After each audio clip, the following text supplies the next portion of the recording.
ఈరోజు మన లేఖన భాగం యెషయా గ్రంథము 21వ అధ్యాయం. మనం యెషయా గ్రంథం 13వ అధ్యాయం 14వ అధ్యాయంలో బబులోను నాశనాన్ని గురించి, బబులోను పతనాన్ని గురించి చదువుకున్నాం కదా. మరలా 21వ అధ్యాయంలో కూడా మొదటి వచనం నుంచి 10వ వచనం వరకు బబులోను నాశనాన్ని గురించే మనం చదువుకుంటాం. 13-14 అధ్యాయాలు బబులోను నాశనాన్ని గురించి, 14వ అధ్యాయము 24 నుంచి అష్షూరు పతనం గురించి, ఫిలిష్తీ పతనం గురించి, 15వ అధ్యాయము మోయాబు నాశనాన్ని గురించి, 16వ అధ్యాయం కూడా మోయాబుని గురించే. కాకపోతే మోయాబుకి రక్షణ ఎలా వస్తుంది, యూదులని ఆశ్రయించడం ద్వారా, యూదుల రాజుకి గొర్రెలను కప్పముగా పంపించడం ద్వారా అంటూ చదువుకున్నాం. 17వ అధ్యాయం దేని గురించి, ఎఫ్రాయిమును గురించి, దమస్కును గురించి. 18వ అధ్యాయం దేని గురించి, కోషును గురించి. 19వ అధ్యాయం దేని గురించి, ఐగుప్తును గురించి. 20వ అధ్యాయం దేని గురించి, యెషయా దిగంబరిగా ప్రవచనం చెప్పాడు, సింబాలిక్ ప్రొఫెసీ, కూషును గురించి, ఐగుప్తును గురించి. ఇప్పుడేంటి 21వ అధ్యాయం. ఇలా ఈ యెషయా గ్రంథం అయిపోయేంత వరకు అడుగుతూనే ఉంటా, ఏ అధ్యాయం దేన్ని గురించి అని మీకు తెలియాలి. ఇంత స్పష్టంగా ప్రతి వచనాన్ని మనం స్పష్టంగా ధ్యానిస్తూ ఉన్నప్పుడు చెప్పాలి. ఇంతకుముందు నేను 19వ అధ్యాయం దేని గురించి అంటే ఎవరో చెప్పారు, ఐగుప్తుని గురించి అని. ఎవరు చెప్పింది? 19వ అధ్యాయం ఎవరిని గురించి అంటే ఎవరు చెప్పారు? వీడన్నా చెప్పింది?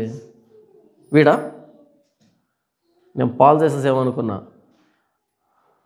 నువ్వా చెప్పింది? ఒకసారి అంతా చప్పట్లు కొట్టండి, వీడికి చప్పట్లు కొట్టండి అంతా ఒకసారి. వెరీ గుడ్, కరెక్ట్గా గుర్తుపెట్టుకున్నాడు కదా.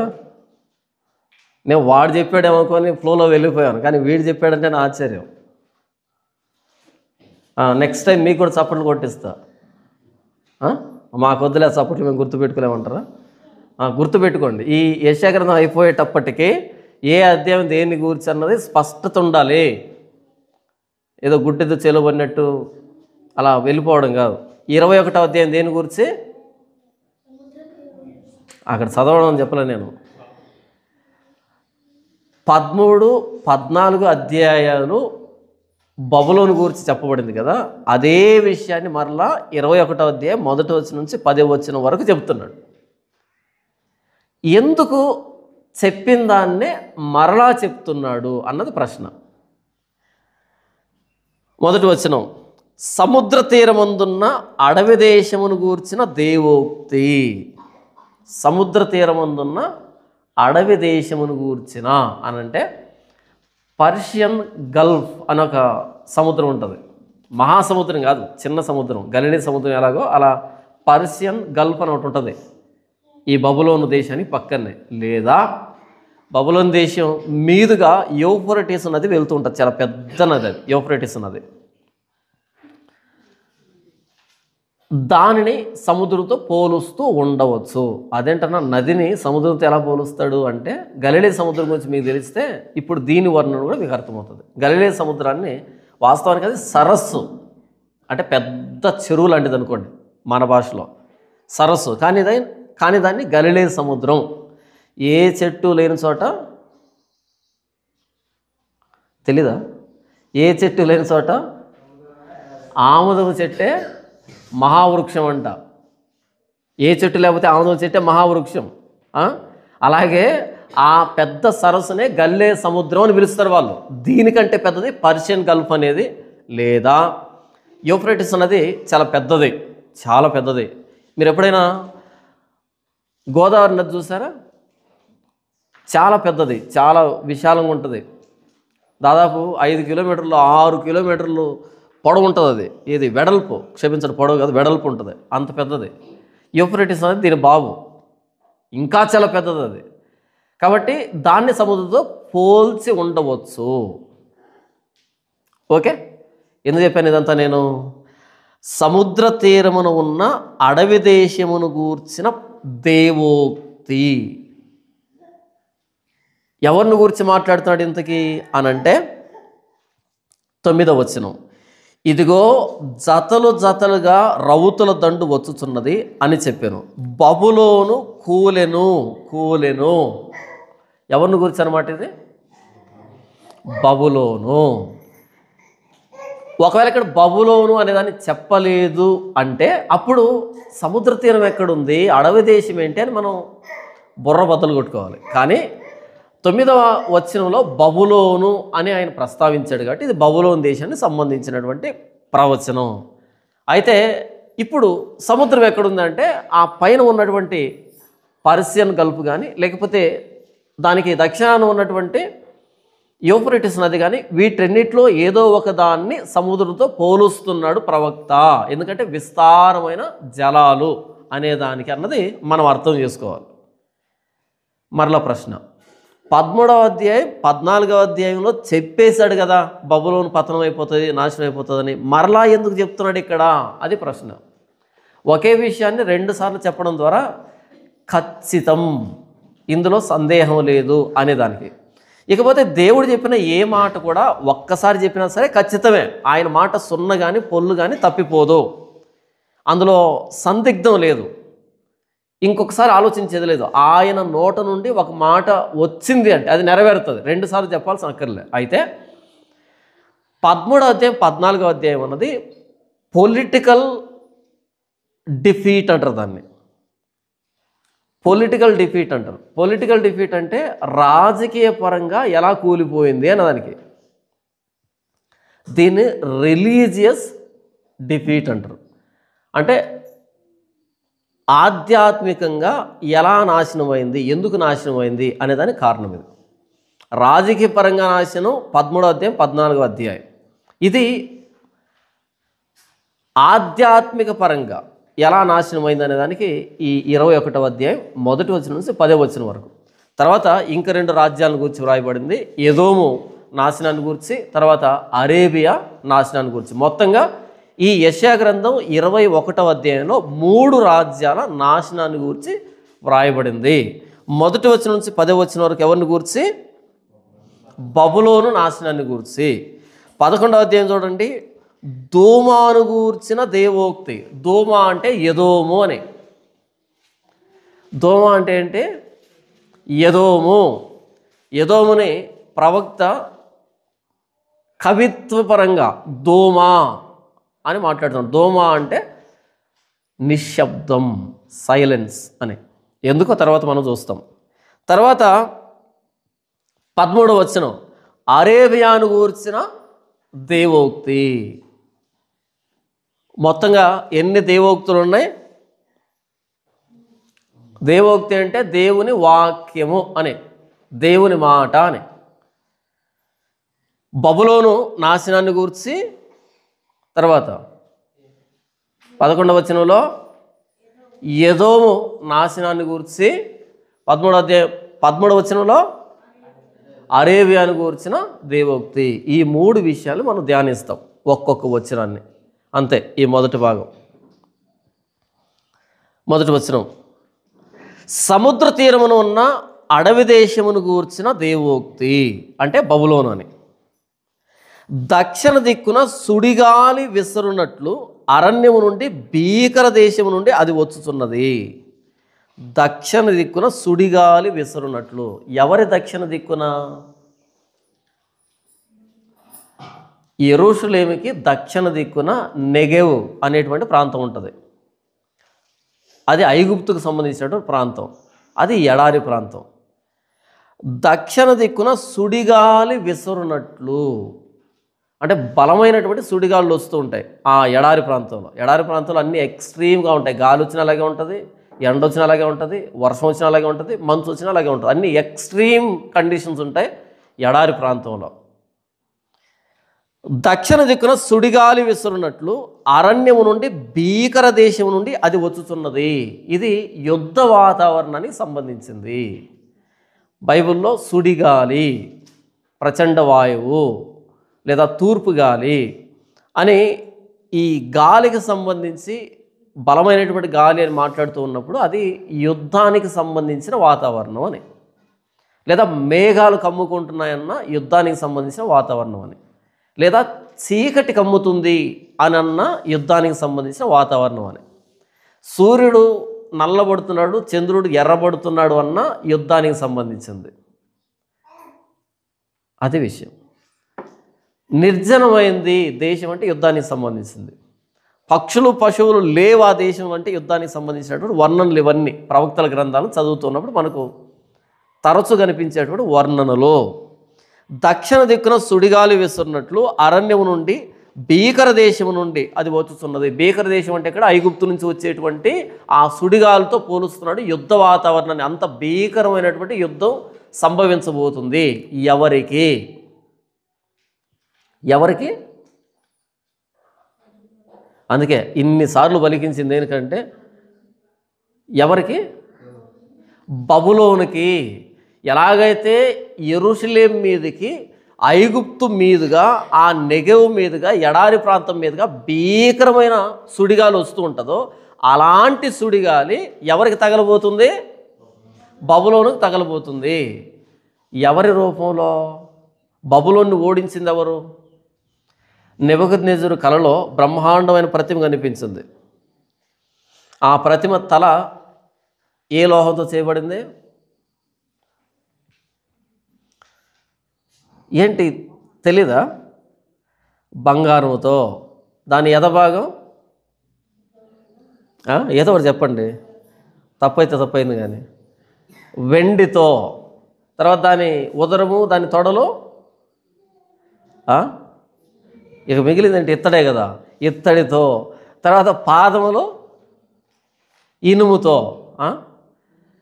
ఆ తల నెబుకద్నెజరు అయితే తర్వాత వచ్చేటువంటి వెండి మాదీయ పారసీక సామ్రాజ్యం. బబులోనీయులు మాదీయుల చేతిలో పారసీకుల చేతిలో ఓడిపోయారు. మాదీయులు పారసీకులు ఇద్దరు కలిసి బబులోన్ని ఓడించారు. అలా బబులోను దేశం మీదకి మాదీయ పారసీక సామ్రాజ్యం రూపంలో బలమైన సుడిగాలి ఒకటి వస్తుంది, యుద్ధ వాతావరణం వస్తుంది అని చెప్తున్నాడు. ఇంకా జరగకముందే కొన్ని సంవత్సరాలు, వందల సంవత్సరాల ముందు చెప్తున్న మాట ఇది. అప్పటికి ఇంకా బబులోన్ అనేది ఇంకా ఏర్పడలే. అదేంటో కూడా ఎవరో తెలియదు. ప్రస్తుతానికి అష్షూరు యుద్ధ వాతావరణంలో ఉన్నారు ఇశ్రాయేలీయులు. అష్షూరు అయిపోయిన తర్వాత అష్షూరుని గెలిచింది బబులోను. ఈ బబులోనుని గెలిచింది మాదీయ పారసీకులు. ఇంకా అష్షూరు రైజింగ్లో ఉండగానే ప్రపంచ ఆధిపత్యాన్ని చేజిక్కించుకుంటున్న ఆ సమయంలో బబులోన్ ఎవరో తెలియదు, కానీ బబులోను నాశనాన్ని గురించి అంతాన్ని గురించి మాట్లాడుతున్నాడు. ఎందుకంటే భవిష్యత్తు జ్ఞానం అంటారు దీన్ని. దేవుడు భవిష్యత్తును తెలియజేసేవాడు.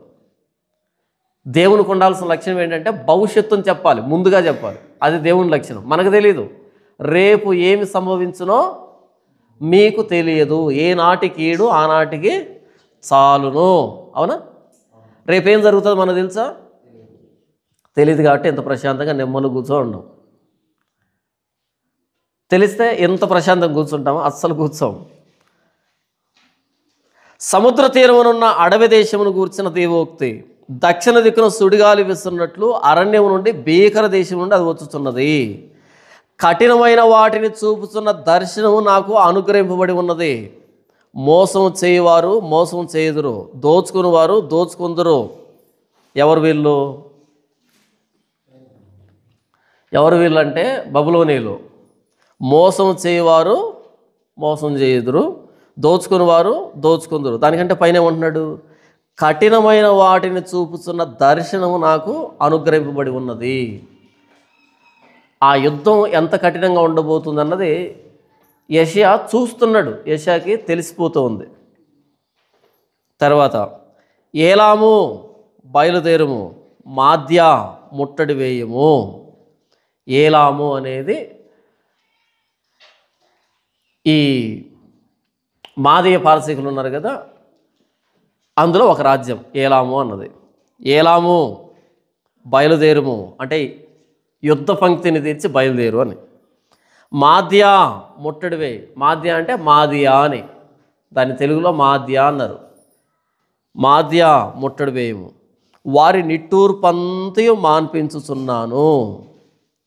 కావున ఇక్కడ 3వ వచనంలో 3-4 వచనాల్లో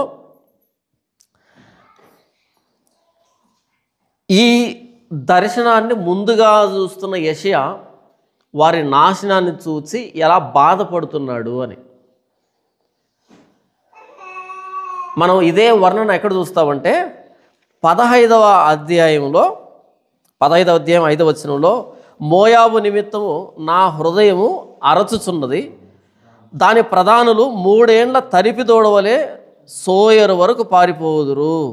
మోయాబు నిమిత్తం నా హృదయం ఏం చేస్తుందంట? అరుస్తుందంట ఆయన హృదయం. అంటే దర్శనాన్ని చూచి ఇంత కష్టం ప్రాప్తించింది ఏంటి వీళ్ళకని బాధపడుతూ వ్రాస్తున్నాడు యెషయా. 16వ అధ్యాయంలో కూడా చూడండి, 11వ వచనంలో, మోయాబు నిమిత్తము నా గుండె కొట్టుకొనుచున్నది, కీర్హరెశెతు నిమిత్తము నా ఆంతరమును సితారా వలె వాగుచున్నవి. ప్రవక్త తాను చూస్తున్నది ఎంత భయంకరంగా ఉందో దాన్ని టైం అయింది నీకు. ప్రవక్త తాను చూస్తున్న దాన్ని ఎంత కఠినమైందో మనకు చెప్పేదానికి తన బాధను వ్యక్తీకరిస్తున్నాడు. ఇప్పుడు 21వ అధ్యాయంలో 2వ వచనంలో, కఠినమైన వాటిని చూపుతున్న దర్శనం నాకు అనుగ్రహింపబడి ఉన్నది. ఇది ఇంకా కఠినమైంది, ఆ రెండిటికంటే ఇంకా కఠినమైందంట. 3వ వచనం, కావున నా నడుము బహు నొప్పిగా ఉన్నది, ప్రసవించు స్త్రీ వేదన వంటి వేదన నన్ను పట్టి ఉన్నది. బాధ చేత నేను వినలేకుండా ఉన్నాను, విభ్రాంతి చేత నేను చూడలేకుండా ఉన్నాను. నా గుండె తటతట కొట్టుకొనుచున్నది, మహాభయము నన్ను కలవరపరుచున్నది.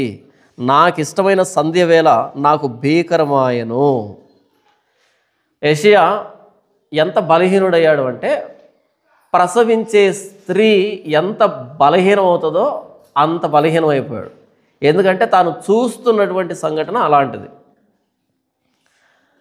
ఓసారి ఒక యాక్సిడెంట్ జరిగింది, రోడ్డు యాక్సిడెంట్ జరిగింది. అలా రోడ్డు పక్కన ఏదో పని చేస్తున్నాం, దడేలు మన శబ్దం వస్తే అందరం పరిగెత్తుకుంటూ రోడ్డు మీదకి వెళ్ళాం. వెళ్ళగానే ఒక వ్యక్తిని లారీ ఢీ కొట్టింది. ఢీ కొడితే తల పగిలి లోపల ఉన్న మెదడు ఉంటుంది కదా, మెదడు ఇలా చల్లినట్టు, పొలానికి యూరియా చల్లుతాం కదా, అలా చల్లినట్టు పడింది రోడ్డు మీద. ఆ వ్యక్తి ఈ లివర్ ఉంటుంది కదా, లివర్ వచ్చి రోడ్డు మీద పడింది, ఇలా వణుకుతూ ఉంది. అప్పుడే పడింది కదా, వణుకుతూ ఉంది. దాన్ని చూడగానే ఈ మోకాళ్ళ దగ్గర బలం పోయింది, నాకు కురింగిపోతానేమో అని అంత భయం అనిపించింది. మొత్తం జాయింట్లన్నీ లూజ్ అయ్యాయి, అంటే బలం తప్పిపోయింది, ఒళ్ళంతా నీరసం అయిపోయింది, చెమటలు పోసాయి. ఎందుకని? మామూలుగా మనిషి చనిపోయింటే చూసి వస్తాం, కానీ అప్పుడే ఫ్రెష్గా అది చూడగానే ఒకలాంటి భయం, ఒళ్ళు గగురుపాటు అంటాం కదా. కానీ యెషయా ఎలా వర్ణించుకున్నాడంటే, నేను కూలబడలే, కొన్ని కంట్రోల్ చేసుకున్నా, అలాంటి పరిస్థితి ఏర్పడిందని చెప్తున్నా. కానీ యెషయా ఏమంటున్నా అంటే, తన్ను తాను ప్రసవించే స్త్రీతో పోల్చుకుంటున్నాడు. ఇక 10 నిమిషాల్లో ప్రసవం అవుతుంది అన్నప్పుడు నొప్పులు వస్తాయి చూసావా, అప్పుడు వాళ్ళని చూడాలి. ముందు ఎంత గంభీరంగా ఉన్నా సరే, ఎంత ధైర్యంగా ఉన్నా సరే, ఆ టైంలో వాళ్ళు ఎంత బలహీనమవుతారంటే, ఎందుకంటే ఆ నొప్పులు అలాంటివి, ఆ బాధ అలాంటిది. వర్ణిస్తున్నాడు చూడు, కావున నా నడుము బహు నొప్పిగా ఉన్నది, ప్రసవించు స్త్రీ వేదన వంటి వేదన నన్ను పట్టి ఉన్నది.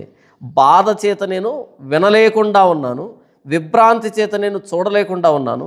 నా గుండె తటతటా కొట్టుకునుచున్నది. అంటే బీపీ ఎంత పెరిగిపోయింది అదని అర్థం. నా గుండె తటతటా కొట్టుకునుచున్నదంటే లో బీపీ కాదు, హై బీపీ. హై బీపీ కాదు, హైపర్ బీపీ ఉంటుంది నాకు తెలిసి. అలా వెళ్ళిపోయింది, పాదరసం పైకి వెళ్ళిపోయింది. నా గుండె తటతటా కొట్టుకొనుచున్నది, మహాభయము నన్ను కలవరపరుచుచున్నది. నాకు ఇష్టమైన సంధ్య వేళ నాకు భీకరమాయను. బహుశా సాయంకాలం వచ్చిందేమో ఈ ప్రవచనం, అందుకని నాకు ఇష్టమైన సంధ్య వేళ. సంధ్య వేళ అంటే సాయంకాలమా ఉదయమా? ఉదయం కదా సంధ్య వేళ అంటే, కాదా? సాయంకాలం కదా. నాకు ఇష్టమైన సంధ్య వేళ నాకు ఏమన్నాడు? భీకరమాయను. బహుశా సాయంకాలం వచ్చిన ప్రవచనం అనుకుంటా. ఆయన చూస్తున్నటువంటి ఆ యుద్ధ వాతావరణాన్ని చూసి ఈయన వణికిపోతున్నాడు. ఈయనకు తెలియకుండానే అమాంతం గుండె వేగం పెరిగిపోతూ ఉంది. ప్రసవించే స్త్రీ ఎంత బలహీనం అయిపోతుందో, ధైర్యం చెడిపోతుందో అలా ధైర్యం చెడిపోయింది. ఆయన నడుము నొప్పిగా అంటే నిలవబడలేనటువంటి స్థితి. ఎందుకంటే ఎదురుగా చూస్తున్నటువంటిది అంత భయంకరమైన దర్శనం. అందుకే 2వ వచనంలో అంటున్నాడు, కఠినమైన వాటిని చూపుతున్న దర్శనం నాకు అనుగ్రహింపబడి ఉన్నది.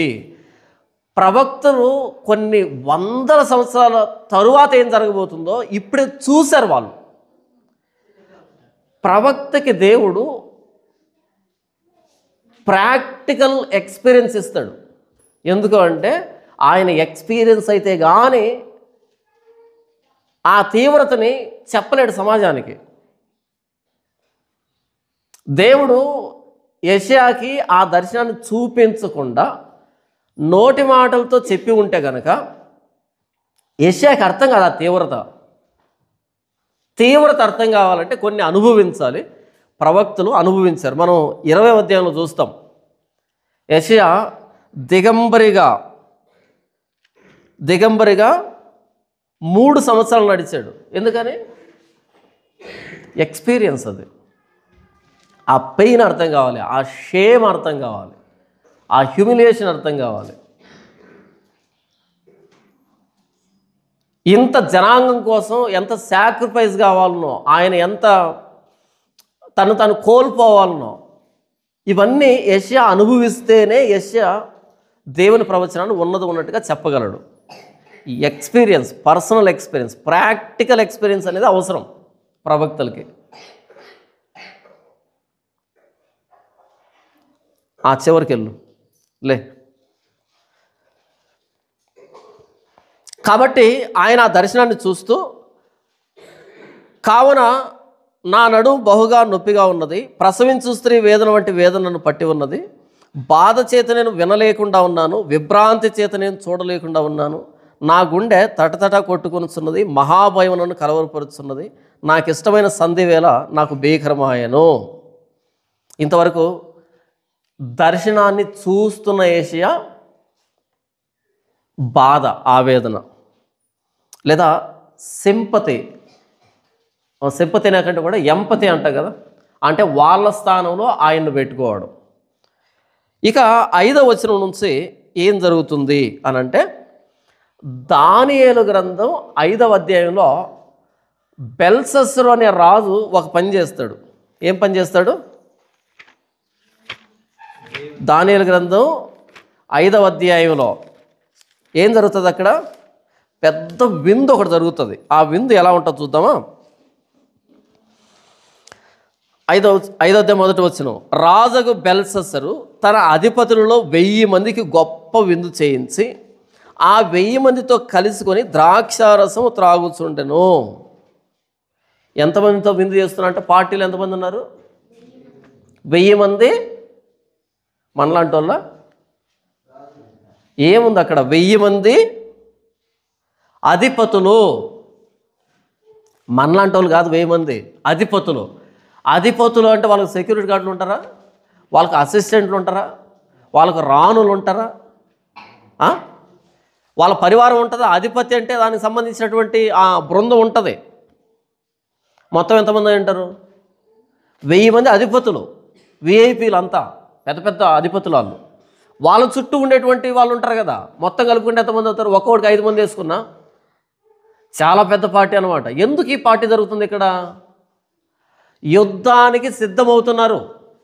యుద్ధానికి సిద్ధమవుతూ ఆ ముందుగా పార్టీ చేసుకుంటున్నారు. ఇక ఇది అయిపోయిన తర్వాత ఇక యుద్ధ సన్నాహాల్లో పడతారు వీళ్ళంతా. అందుకు పార్టీ చేసుకున్నారు ఇక్కడ. యుద్ధానికి సిద్ధమవుతూ చేసుకుంటున్న పార్టీ. అయితే పార్టీ పూర్తయి తరువాత వీళ్ళు యుద్ధానికి వెళ్దామని అనుకుంటున్నారు కదా, పార్టీ మధ్యలోనే స్టార్ట్ అయింది యుద్ధం. పాపం వీళ్ళకి తెలియదు ఆ విషయం. ఇక్కడ ఏదైతే వ్రాయబడిందో దీనిని, అంటే ఈ విషయాన్ని కొన్ని వందల సంవత్సరాల ముందు యెషయా చూస్తూ వ్రాస్తున్నాడు. చూడండి 5వ వచనం, వారు భోజనపు బల్లలను సిద్ధము చేయుదురు. విందు పార్టీ. వారు భోజనపు బల్లలను సిద్ధము చేయుదురు, తివాసీలు పరుతురు, అన్నపానములు పుచ్చుకుందురు.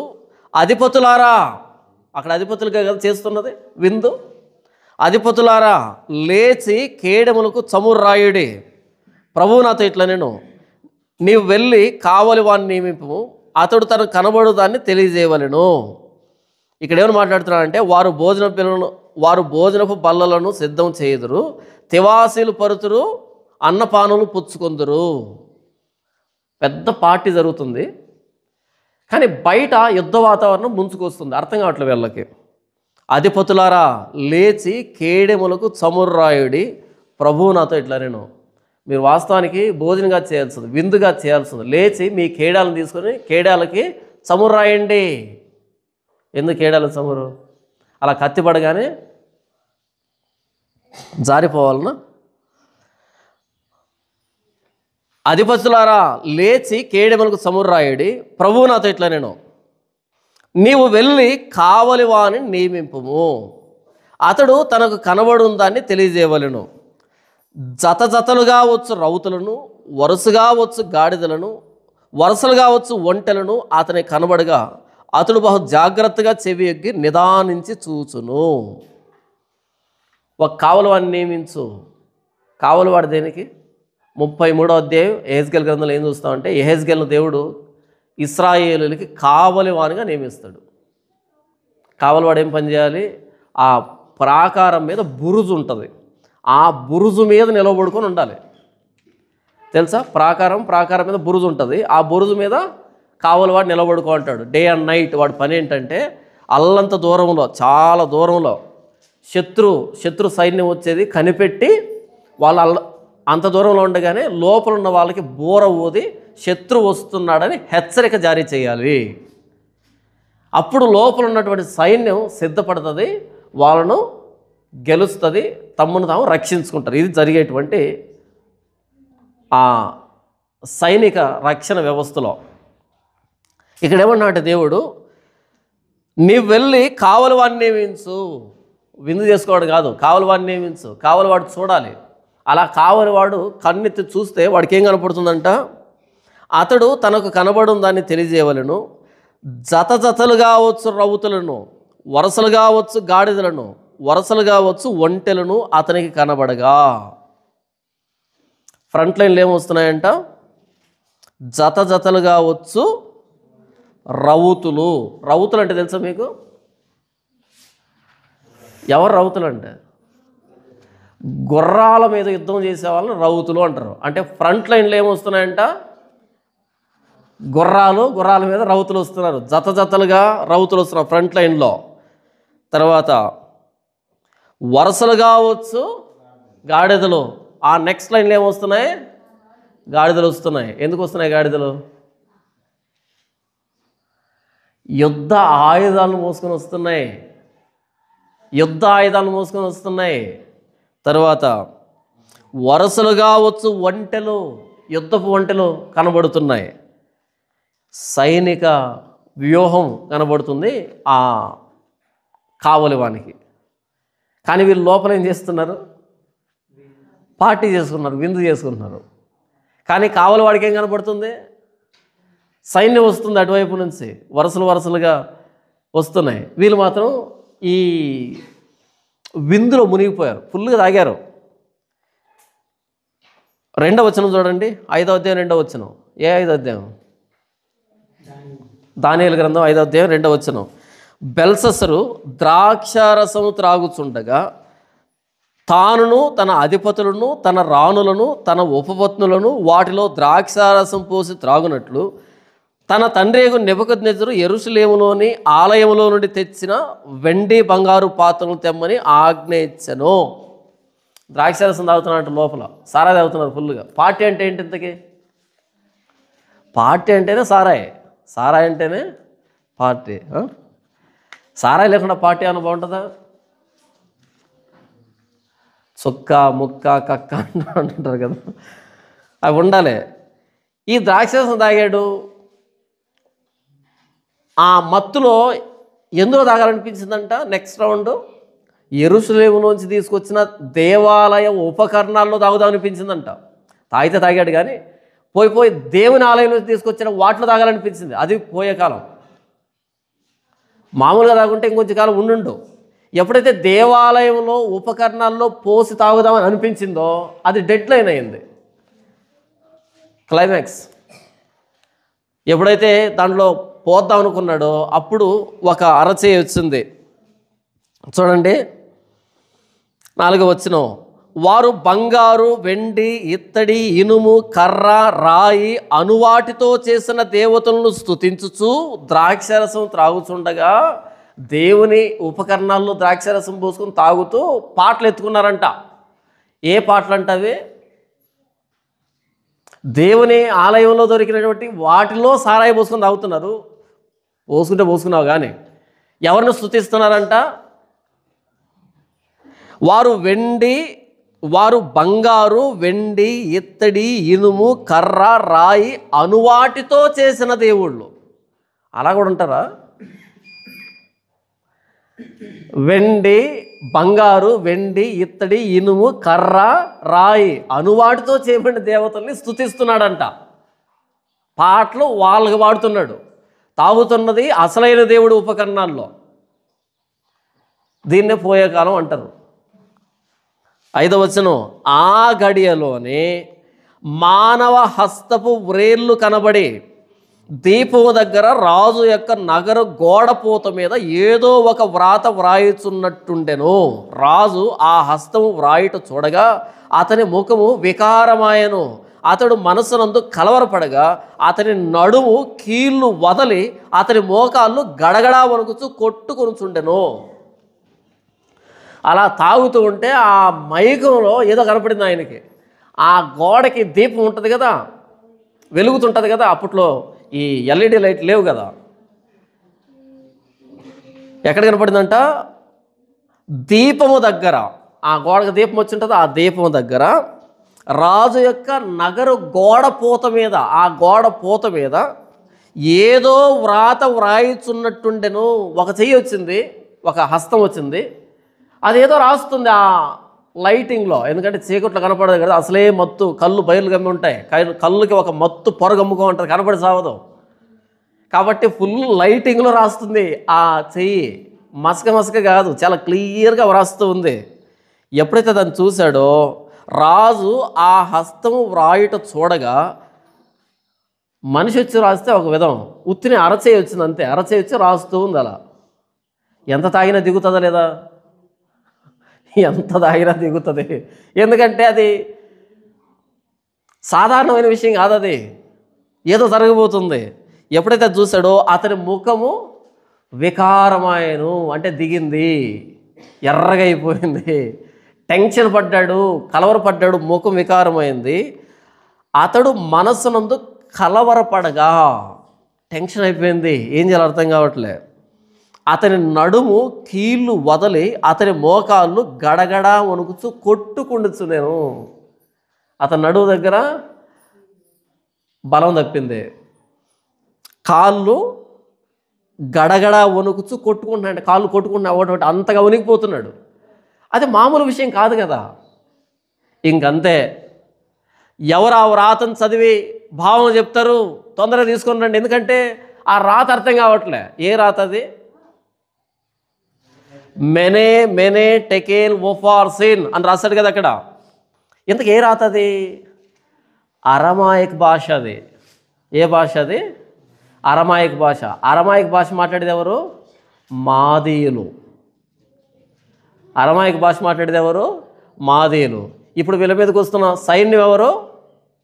ఏ సైన్యం? ప్రారంభం నుంచి ఒకదాన్ని 3 సార్లు రిపీట్ చేసి మరి చెప్తున్నా సరే, అలా ఏదో జాలిగా చూడకండి, చెప్పండి ఏదో ఒకటి. వీళ్ళ మీదకి వస్తున్న సైన్యం ఎవరు? మాదీయ సైన్యం. అక్కడ వ్రాసిన వ్రాత ఏ భాష?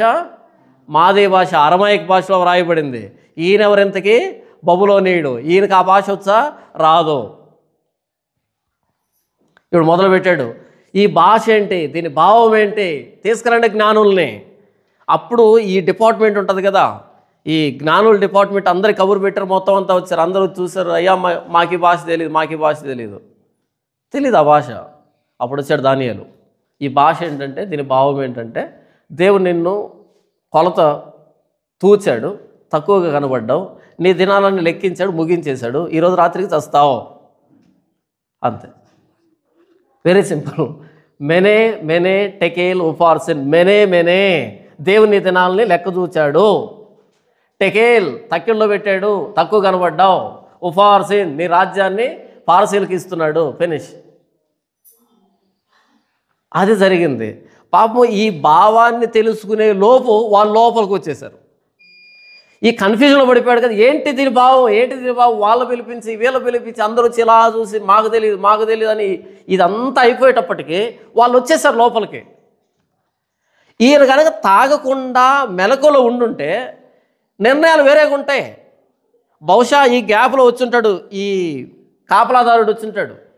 రాజుగారు బయట నలుసుకో పక్కకెళ్ళు అని ఉంటాడు. ఎందుకని ఇక్కడ ఈయన టెన్షన్ పెద్దదే. బహుశా బయట నుంచి వచ్చింటారు రాజుగారు, బయట సైన్యం ఆ గేట్ దగ్గర కూర్చొని రాగానే వాళ్ళు చెప్పుంటారు, రాజుగారు ఇప్పుడు చాలా టెన్షన్లో ఉన్నారు, పోతే నరికి చంపేస్తాడు, బయటికి నెట్టేస్తుంటారేమో నాకు తెలిసి. ఈ గ్యాప్లో ఏం జరగాలో అదంతా జరిగిపోయింది. చూడండి 30వ వచనం. ఆ రాత్రి అందే, ద సేమ్ నైట్, ఆ రాత్రి అందే కల్దీయుల రాజుకు బెల్షస్సరు హతుడాయను, నరికి చంపేశారు. మాదీయుడకు దర్యావేషు 62 సంవత్సరముల వాడై సింహాసనముకి ఎక్కెను. అధ్యాయం పార్టీతో ప్రారంభమై ఫ్యూనరల్తో ఎండ్ అయింది. సారాయితో స్టార్ట్ అయ్యి చావుతో ముగించబడింది.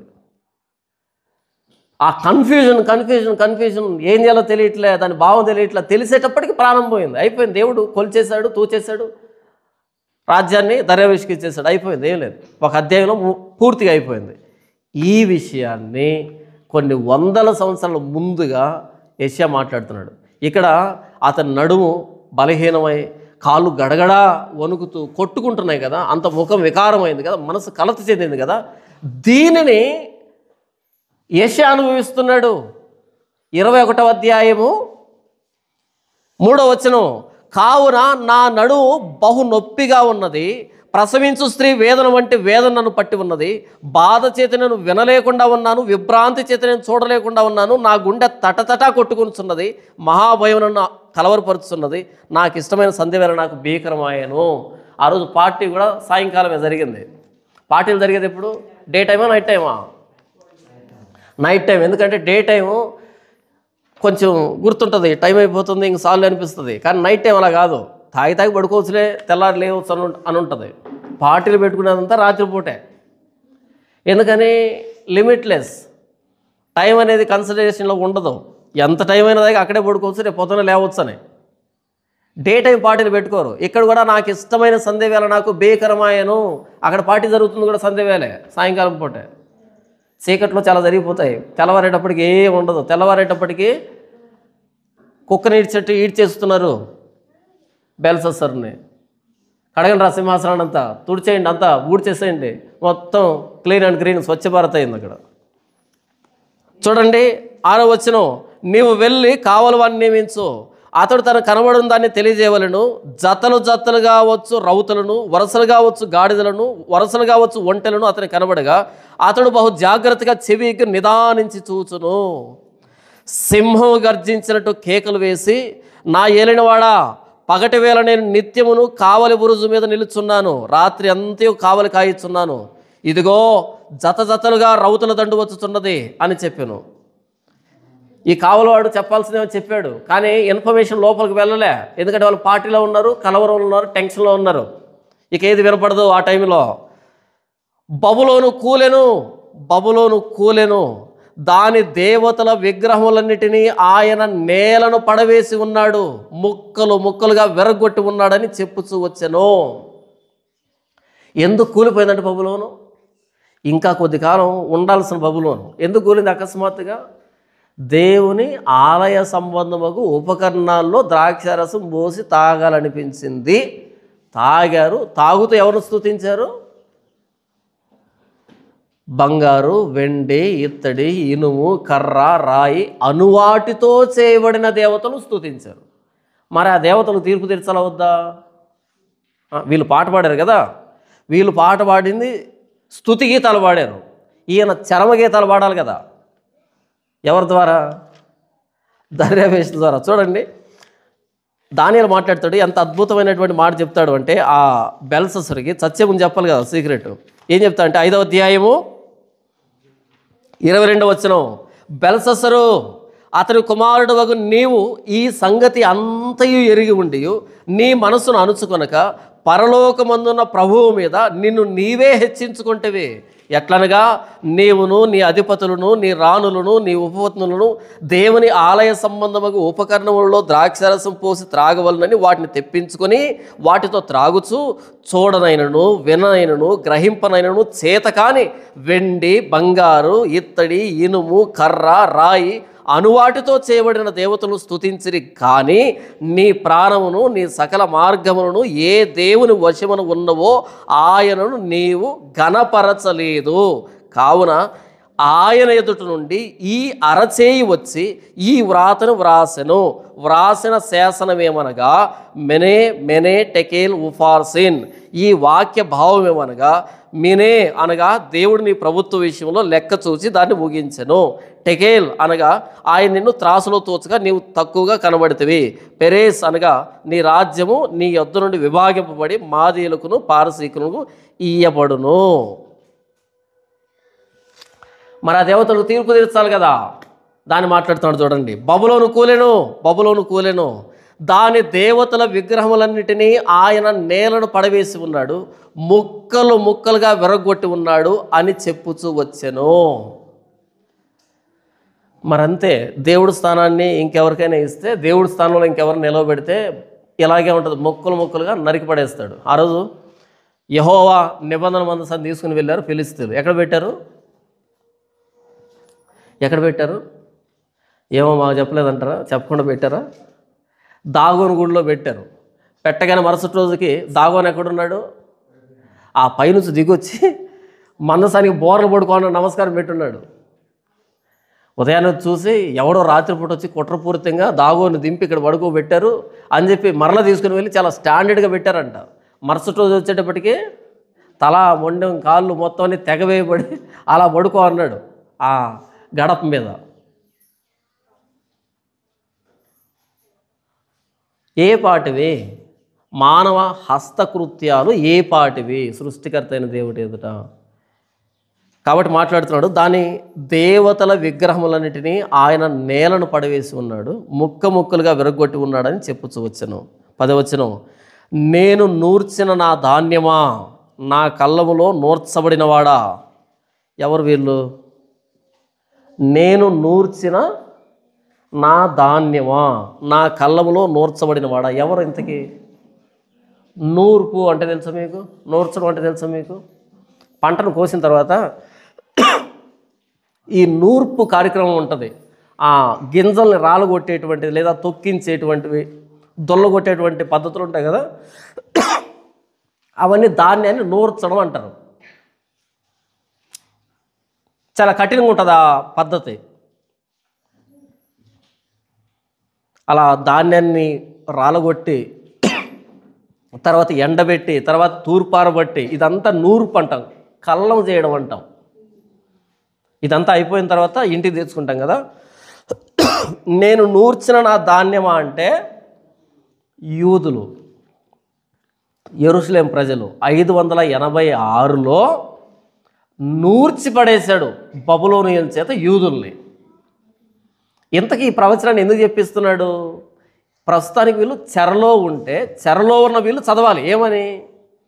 మమ్మల్ని నూర్చినటువంటి ఇది ఒకానొక రోజు మాదీయుల పారసీకుల చేతిలో ఇలాంటి భయంకరమైన స్థితిలో అంతమవుతుంది, ఆ పారసీకులు మమ్మల్ని వదిలిపెడతారు, మాకు ఫ్రీడమ్ వస్తుంది అని ఇంకా చెరలోకి పోకముందే, ఇంకా బబులోను రాజ్యం ఏర్పడకముందే భవిష్యత్తు నిరీక్షణను గురించి దేవుడు చెబుతున్నాడు ఇక్కడ.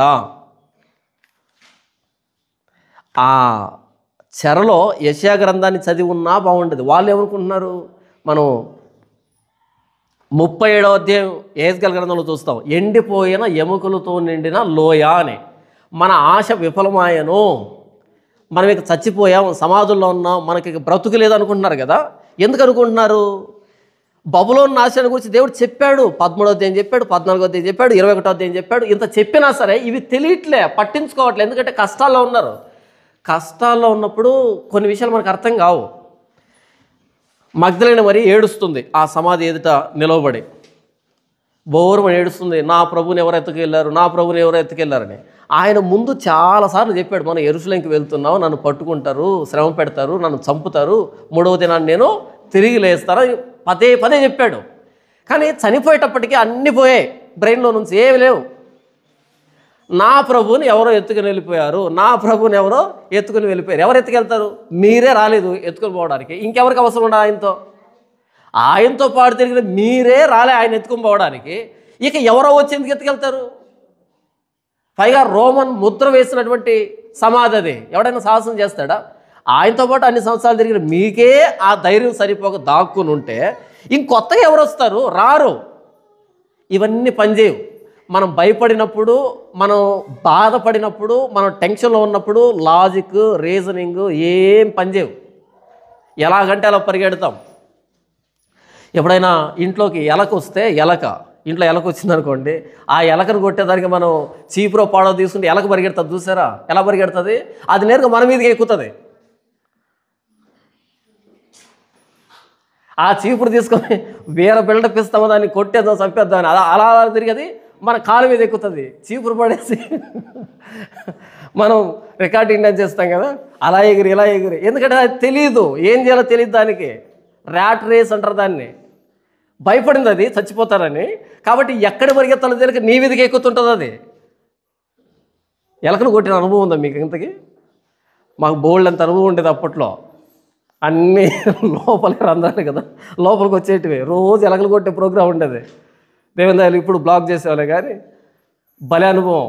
కట్టి తీసుకొని నిలబడు, కానీ అది వచ్చి ఇలా ఎక్కుతుంది. ఎంత కట్టి పడేసి చుట్టూ రౌండ్ వేసుకోవడమే. నేను ఎందుకు చెప్పాను అంటే, మనం భయపడినప్పుడు ఏం చేస్తున్నామో మనకు తెలియదు, ఎక్కడికి వెళ్తామో మనకు తెలియదు, ఏం మాట్లాడతామో తెలియదు, ఏం ఆలోచిస్తామో తెలియదు. మగ్దలేన మరి నిలబడుకుని ఏడుస్తుంది. యేసు ప్రభు ఎదురుగా వచ్చి నిలబడ్డాడు. అమ్మ ఎందుకు ఏడుస్తున్నావు అంటే, ఆయన ఎలా కనపడ్డాడంట? తోటమాల అనుకుందంట. ఎవరిని? ఏడుస్తున్నది ఆయన కోసమే. ఆయన వచ్చి ఎదురు నిలబడ్డాడు. ఎందుకు ఏడుస్తున్నావు? ఆయన తోటమాలనుకొని, అయ్యా నువ్వు ఎత్తుకొని పోయింటే దయచేసి చెప్పు, నేను నా ప్రభువుని తెచ్చుకుంటానని. కొంతమంది ఏమన్నారంటే, అదేంటి తోటమాలని తోటమాలని ఎందుకు అనుకుంది? ఎందుకు అనుకుంటుంది? కంటి నిండా నీళ్ళు ఉన్నాయి, అవతల వ్యక్తి స్పష్టంగా కనపడ్డావు, ఈవిడ తలెత్తి ఇలా స్పష్టంగా చూడట్లేదు. పైగా అది ఉదయం తోట, అది అంత స్పష్టమైన లైటింగ్ లేదు, పైగా ఏడుస్తుంది, కంటి నిండా నీళ్ళు ఉన్నాయి. ఎదురుగా నిలబడ్డాడు ఆయన. అయ్యా నువ్వు తోటమాలివి కదా, నా ప్రభువుని ఎక్కడికి తీసుకుని వెళ్ళావో చెప్పు, నేను తెచ్చుకుంటా. అన్నాడు మరియా. ఆ శబ్దం ఇంది, ఆ పేరు అలా పిలిచేది ఆయనే, ఇంకెవరు పిలవరు. అప్పుడు కళ్ళు చూసుకొని చూస్తే ప్రభు.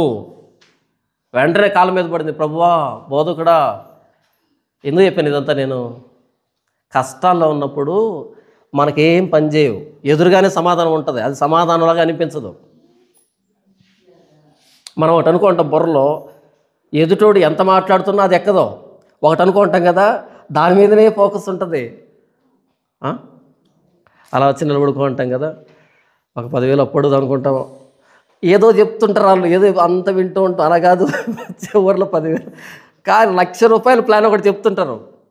నేనేం చెప్తున్నానంటే, నేను నూర్చిన నా ధాన్యమా, నా కళ్ళంలో నూర్చబడినవాడా, ఓ యూదులారా, మీరింకా చెరలోకి పోలేదు, ఇంకా బబులోను దేశం ఏర్పాటు కాలేదు. అయితే మీరు ఒకానొక రోజు చెరలోకి వెళ్తారు, 586లో నూర్చబడతారు. ధాన్యం ఎలాగైతే కోయబడి, దొల్లగొట్టబడి, తొక్కించబడి, ఎండబెట్టబడి, తూర్పారబెట్టబడి, అందులో ఉన్నటువంటి ఆ పనికిరాని చెత్తనంతా వేరు చేయబడి, అటు తర్వాత ధాన్యం గరిసెలోకి వస్తుందో, ఇంత ప్రాసెస్ జరుగుతుంది కదా. అలా నూర్చబడినటువంటి నా ధాన్యమా, నూర్చబడబోయేటువంటి నా ధాన్యమా, అలా మీరు గరిసెలోకి 70 సంవత్సరాలు వెళ్తారు. 70 సంవత్సరాలు చీకట్లో ఉండిపోతారు, సమాధి లాంటి స్థితిలో ఉండిపోతారు. ఏ ఆశ ఉండదు, ఏ నిరీక్షణ ఉండదు. అయితే అక్కడికి వెళ్ళిన తర్వాత నేనేం చెప్పినా మీకు ఎక్కదు.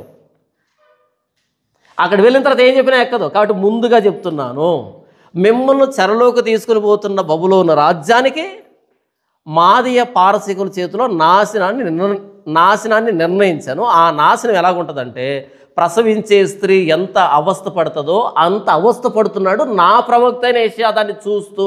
కానీ మీకు తెలియట్లేదు కదా. మీరేమనుకుంటున్నారు, అమ్మో ఇంత క్రూరులా బబులోనీలు అనుకుంటున్నారు. కాదు కాదు కాదు, అలాంటి క్రూరుల్ని అంతకంటే క్రూరులకు అప్పగిస్తా. మిమ్మల్ని ముట్టినవాడు నా కనుగుడ్డును ముట్టిన అంత సమానంగా ఎంచుతాను. కాబట్టి ఈ మాటలను బట్టి ధైర్యం వహించని 70 సంవత్సరాలు అని చెప్పాడు. ధైర్యంగా ఉంటారా? ఇప్పుడు 100 మాట్లాడుకుంటాం, కష్టం రాగానే ఏం చేస్తాం? Same rat race. ఎక్కడ పరిగెడతామో తెలియదు, ఏం మాట్లాడతామో తెలియదు, అర్థం కాదు. దేవుడు ముందుగా ఎందుకు చెప్తున్నాడు అంటే, అది వచ్చిన తర్వాత మనం ధైర్యం తెచ్చుకోవాలండి. దేవుడి మాటలు ఎందుకు అంటే, కష్టాల్లో మనకు ధైర్యాన్ని ఇవ్వడానికి. ఒక దైవజనుడు ఏమంటాడు అంటే, మనం సంతోషంగా ఉన్నప్పుడు పాటలు పాడాలంట. సంతోషంగా ఉన్నప్పుడు ఏం చేయాలి? మనం పాటలు పాడాలంట. ఎప్పుడైతే కష్టాల్లో ఉంటామో పాటల్లో అర్థం చేసుకోవాలంట. కష్టాలు ఉన్నప్పుడు సంతోషంలో ఉన్నప్పుడు పాటలు పాడతాం. సంతోషంలో ఉన్నప్పుడు ఆ పాట భావం ఏంటో మనకు తెలియదు, పాడుకుంటాం బాగుంది రాగం అని. అయితే కష్టం వచ్చినప్పుడు అదే పాటని, ఆ పాటలో ఉన్న అర్థాలని, ఆ పదాలని, వాటి లోతుని అన్వేషిస్తూ లోపలికి వెళ్ళాలి. అందుకే ఇప్పుడు మనం పాటలు పాడుతుంది. ఎవరికైతే పాటలు బాగొచ్చో వాళ్ళ కష్టాలను చేయిస్తారు. తెలుసా మీకు ఆ విషయం? ఎవరికైతే పాటలు బాగొచ్చో వాళ్ళ కష్టాలను చేయిస్తారు. మీరు పాటలు పాడరు కదా, బెల్లం కొట్టిన రాళ్ళు ఉన్నట్టు ఉంటారు.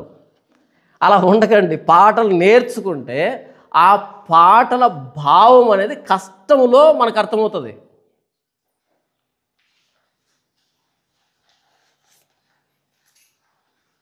మీకు అనుభవం ఉంటుంది నాకు తెలిసి. ఎప్పుడైనా భయంలో ఉన్నప్పుడు, ప్రమాదంలో ఉన్నప్పుడు, బాధలో ఉన్నప్పుడు తెలియకుండానే పాట వస్తుంది, ఏడుస్తూ పాడతాం అదే పాటని. పాడారు ఎప్పుడైనా? అలాంటి అనుభవం ఉందా? నాకు బోల్డని ఉన్నాయి.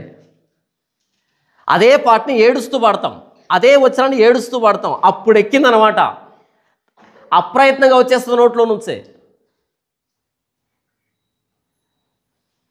నేనేం చెప్తాను ఇంతకీ? నేను నూర్చిన నా ధాన్యమా, నా కళ్ళములో నూర్చబడినవాడా, ఈ 70 సంవత్సరాల చెరలో కృంగిపోవద్దు.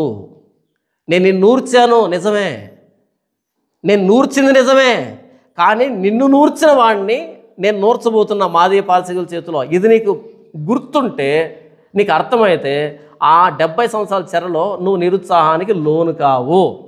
కష్టం అనేది, ప్రమాదం అనేది, నష్టం అనేది, అవమానం అనేది చివరి కాదు క్రైస్తవ జీవితానికి. వస్తాయి.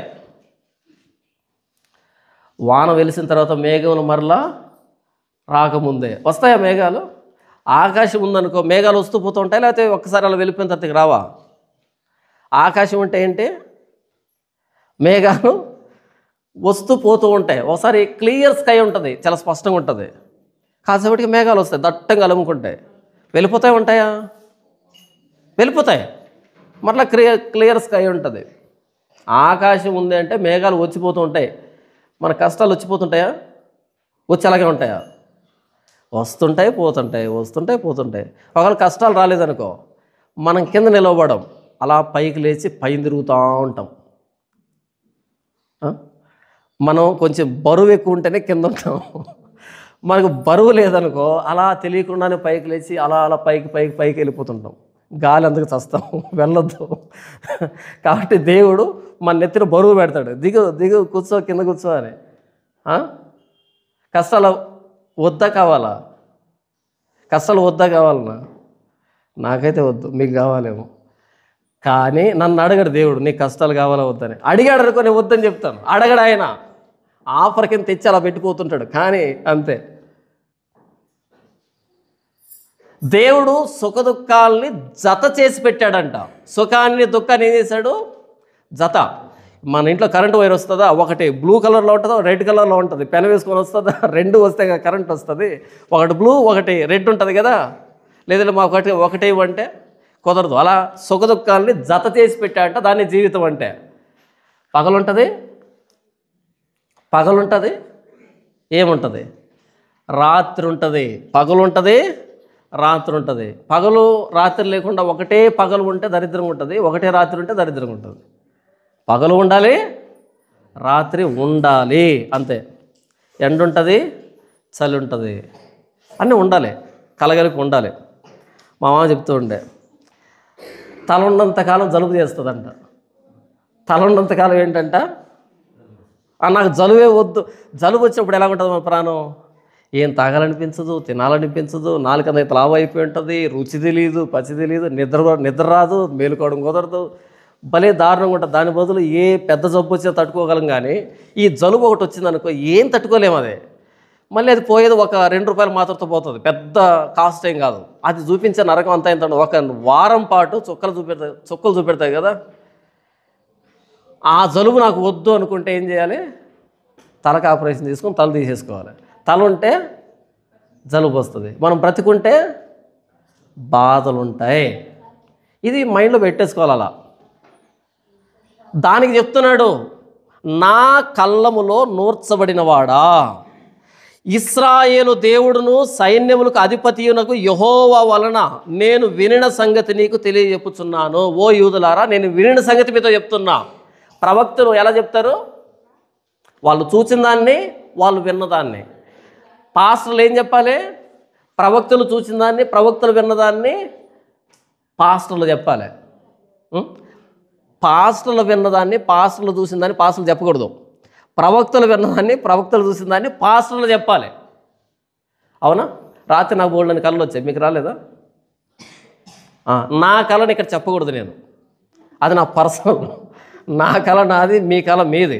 నా కళ చెప్పడానికి ఇక్కడ నేను వచ్చాను అనుకో, వేస్ట్. ఇది ఆదివారం.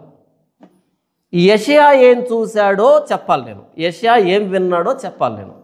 ప్రవక్తలు ఎలా ప్రకటిస్తారు అంటే, వాళ్ళు చూసిన దాన్ని, వాళ్ళు విన్నదాన్ని, దేవుడు వాళ్ళకు చూపించిన దాన్ని, దేవుడు వాళ్ళకు వినిపించిన దాన్ని ప్రవక్తలు చెప్పాలి. దేవుడు చూపించకుండా, చెప్పకుండా ప్రవక్తలు చెబితే వాడిని అబద్ధ ప్రవక్త అంటారు. ఆ ముందు రోజు వాక్యం ప్రిపేర్ కాకుండా నేరుగా మైక్ దగ్గరకు వచ్చి రాత్రి నాతో దేవుడు ఏం చెప్పాడంటే అంటే వాడు దొంగ పాస్టర్ అని అర్థం. చాలామంది నాకు ఫోన్ చేస్తారన్నా, నాకు రాత్రి ఒక దర్శనం వచ్చిందన్నా అంటారు, ఒక కళ వచ్చిందన్నా. నేను అంటాను, నాకు 4 వచ్చాయి, నీకు వచ్చింది ఒకటే. నీకు ఒకే కళ వస్తుంది, నాకు రాత్రి పడుకున్నప్పటి నుంచి తెల్లవారేంత బోల్డని కళలు వస్తాయి. మరి వాటికి భావం ఎవరు చెప్తారు? అలా మన కళలకి భావాలు ఉండవు. ఇశ్రాయేలు దేవుడును సైన్యములకు అధిపతి అయిన యెహోవా వలన నేను వినిన సంగతి నీకు తెలియజెప్పి ఉన్నాను. ఓ యూదులారా, ఇశ్రాయేలులారా, నేను విన్నదాన్ని, చూసిన దాన్ని మీతో చెప్తున్నాను. ఏం చెప్తున్నాడు చూడండి, 11వ వచనం. దోమాను గూర్చిన దేవోక్తి. ఎందుకు ఎదోమును గూర్చి మాట్లాడుతున్నాడు? దోమా అంటే ఎదోము అని. ఎందుకు ఎదోమును గూర్చి మాట్లాడుతున్నాడు? బద్ధ శత్రువులు ఎదోమీయులు, ఇశ్రాయేలీలు. కానీ వీళ్ళిద్దరూ పుట్టింది ఒకే కడుపు నుంచి. ఏశావు, యాకోబు ఎవరికి పుట్టారు? ఇస్సాక్కి, రిబ్కాకి పుట్టారు కదా. ఇద్దరు వచ్చిన ఒకే తల్లి గర్భంలోంచి. కానీ ఒకడంటే ఒకడికి చంపుకునేంత కోపం, బద్ధ శత్రుత్వం, నిరంతర శత్రువులు వీళ్ళిద్దరు. కాబట్టి దోమాను గూర్చిన దేవోక్తి, నీ బద్ధ శత్రువు అయిన దోమాను గూర్చిన దేవోక్తి, ఎదోమును గూర్చిన దేవోక్తి. మొదటి శత్రువు ఎవరు? బబులోను. అయిపోయింది, ఇంతవరకు బబులోను గురించి చెప్పేశాడు. ఇప్పుడు ఏం చెప్తున్నాడు? దోమాను గురించిన దేవోక్తి. ఈ యోదయకి దక్షిణాన్ని ఉంటుంది, అదే నీ దక్షిణాన్ని ఉండేటువంటి శత్రువుని గురించి చెప్తున్నాను విను. వాళ్ళ పరిస్థితి ఏంటంట, కావలివాడా రాత్రి ఎంతైనది, రాత్రి ఎంత వేలైనది, కావలివాడా రాత్రి ఎంత వేలైనది. రాత్రి అంటే చీకటి, చీకటి అంటే నిరుత్సాహం, యుద్ధ వాతావరణం. ఈ అషూరు సైన్యం కానీ లేదా బబులోన్ సైన్యం కానీ వాళ్ళు ఈ ఎదోం మీద దాడి చేస్తూ ఉన్నప్పుడు, ముట్టడి వేసినప్పుడు ఆ యుద్ధ వాతావరణాన్ని చీకటితో పోల్చుతున్నాడు. రాత్రిపూట మనకు ఏదైనా కష్టం వచ్చిందనుకో, దేనికోసం కనిపెడతాం? ఎప్పుడెప్పుడు తెల్లారుతుందా అని కనిపెడతాం. ఎందుకంటే బయలుదేరి వెళ్ళడానికి. ఇంట్లో చిన్నపిల్లలు ఉన్నారనుకోండి, వాళ్ళకి ఏదైనా అనారోగ్యం వచ్చిందనుకో, రాత్రి 12కి వచ్చిందనుకో అనారోగ్యం, వాంతులు అయ్యాయి, లేకపోతే జ్వరం వచ్చిందనుకో, మన పరిస్థితి ఏంటి? మాటి మాటికి ఆ వాచ్ వైపు చూస్తుంటాం, అది ముళ్ళు తిరగనగాక తిరగదు, స్ట్రక్ అయిపోయింటుంది అక్కడే. మాటి మాటికి మొబైల్ ఆన్ చేస్తుంటాం, అసలు పోదు ముందుకి. మామూలుగా ఉన్నప్పుడు ఒక నిద్రపోగానే ఎప్పుడు తెల్లారిందో తెలియదు మనకి, ఏంటి అప్పుడు తెల్లారిందో అనిపిస్తుంది. కానీ ఏదైనా కొంచెం ప్రమాదం ఏర్పడిన తర్వాత వాచ్ ఎంతసేపు చూసినా ఆ ముళ్ళు తిరగదే. అలా పడుకుంటాం, లేస్తుంటాం. ఎందుకని? రాత్రిపూట కష్టం వచ్చినప్పుడు పగటి కోసం ఎదురు చూస్తాం, కాస్త ఉపశమనం ఉంటుంది. లేచిన తర్వాత వాళ్ళతో వీళ్ళతో చెప్పుకోవచ్చు, అక్కడికిక్కడ వెళ్ళొచ్చు, ఏదో ఒకటి చేయొచ్చు, కొంచెం ఉపశమనం ఉంటుంది. ఈ సైన్యం వచ్చి దండెత్తి మోహరించినప్పుడు ఎదోం ప్రజలు ఏమంటున్నారంట, కావలివాడా రాత్రి ఎంత వేళ అయింది, టైం చెప్పు. 2 సార్లు ప్రయోగిస్తున్నారు చూడండి, కావలివాడా రాత్రి ఎంత వేళ అయినది, కావలివాడా రాత్రి ఎంత వేళ అయింది. అంటే దాని అర్థం ఏంటి? ఈ ప్రమాదం ఎప్పుడు పోతుంది, ఈ యుద్ధం ఎప్పుడు పోతుంది, ఈ శ్రమ ఎప్పుడు తొలగిపోతుంది, కావలివాడా చెప్పు. వెళ్తుందా సైన్యం అక్కడే ఉందా, వెళ్తుందా సైన్యం అక్కడే ఉందా. వాడేమంటున్నాడు చూడండి, కావలివాడ రాత్రి ఎంత వేలైనది, కావలివాడ రాత్రి ఎంత వేలైనది అని ఒకడు సేయీరులో నుండి కేకలు వేసి నన్ను అడుగుతున్నాడు. సేయీర్ అంటే ఎదోము రాజధాని అని సేయీరులోంచి ఒకడు కేకలు వేసి నన్ను అడుగుతున్నాడు. కావలివాడు అంటున్నాడు చూడండి, కావలివాడు ఉదయమగును రాత్రి ఎగును, అలా వెళ్ళినట్టే ఉన్నారు, మరలా వస్తూ ఉన్నారు. అది విషయం. ఉదయమగును రాత్రి ఎగును. ఉదయం అయింది, తెల్లారిందని చెప్పట్లే, పూర్తిగా పోయిందని చెప్పట్లే. ఉదయం అవుతుందంట, మరలా రాత్రి అవుతుందంట. కష్టాలు ఎగ్జాక్ట్గా అలాగే ఉంటాయి. అమ్మయ్య పోయిందిరా నాయన అనుకునేటప్పటికి ఇంకోటి రెడీగా వచ్చి రైల్వే స్టేషన్లో ప్లాట్ఫామ్ మీద చూసారా ట్రైను, అలా వచ్చి నిలబడుకుంటుంది. ఇది పోవడం ఆలస్యం. ఇంకోటి వచ్చి ఉదయమగును రాత్రి ఎగును. ఉదయం అయిందని చెప్పొచ్చు కదా, ఎందుకు మరలా ఉదయం మరలా రాత్రి, మళ్ళీ రాత్రి అయితే మళ్ళీ రాత్రిపూట కేక ఒకటే, కావలివాడ రాత్రి ఎంత వేలైంది, కావలివాడ రాత్రి ఎంత వేలైంది. తెల్లారేటికి అమ్మయ్య అనుకునే పరిస్థితి ఉందా. మళ్ళీ రాత్రి అవుతుందా, మళ్ళీ కావలివాడ ఎంత టైం అయింది. ఎప్పుడు పోతుంది ఈ ప్రమాదం, ఎప్పుడు పోతుంది ఈ శ్రమ, ఎప్పుడు పోతుంది బాధ, ఈ వేదన. అంటే నీ శత్రువైన ఎదోములో పరిస్థితి ఏంటంటే, వాళ్ళకు యుద్ధ మేఘాలు కమ్ముకున్నాయి, యుద్ధ చీకటి అలుముకుంది, నిరాశ చీకటి అలుముకుంది. అది పోతుందేమో అనుకుంటున్నారు, పోయినట్టే ఉంది, మరలా వచ్చి మీద పడుతుంది. నీ శత్రువుకు ఇలా తీర్పు తీరుస్తున్నాను, అంటే నేను నిన్ను ప్రేమిస్తున్నాను అని నా కళ్ళంలో నూర్చబడినవాడా, నా కళ్ళంలో నూర్చబడిన ఓ యోదయ యెరూషలేమా, సైన్యములకు అధిపతి యెహోవా నాకు ఇది చెప్పాడు, నేను ఇది చెప్తున్నా. నీ శత్రువులు వర్ధిల్లరు, నీ శత్రువులు సంతోషపడరు. ఒకప్పుడు నువ్వు శ్రమపడి చెరలోకి వెళ్తూ ఉన్నప్పుడు నీ శత్రువులు సంతోషించారు కదా, ఇప్పుడు నీ శత్రువులు శ్రమలో ఉన్నారు, శ్రమలో పెడుతున్నాడు ఆయన, అంటే నిన్ను ప్రేమిస్తున్నాడు.